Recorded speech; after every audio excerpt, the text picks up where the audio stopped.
How to fix iPhone 14 Pro Max. Hi everyone, welcome back to our channel Genie Guide. In this video I'll simply guide you through the steps on how you can actually fix your iPhone 14 Pro Max, so just make sure to watch this video till the end.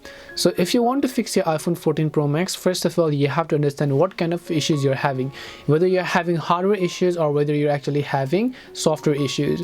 The first thing I'd recommend you do is, if you're having any type of software issues, you can just try to open up settings, then go to general.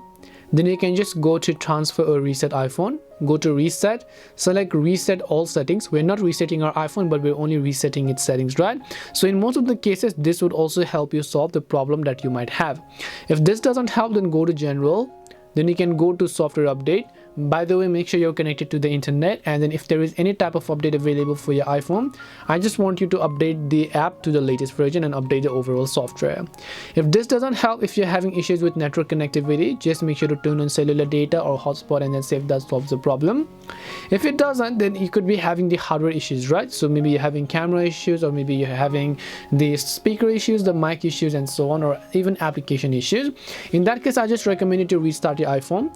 To restart your iPhone, just go ahead and then actually press the volume down buttons as well as the power buttons at the same time to slide to power off, and then just restart it in that way. So hope this video helped you. If it did help you, then make sure to leave a like and subscribe to the channel. If you have any questions, feel free to leave them down. Thank you very much for watching, and see you in the next video.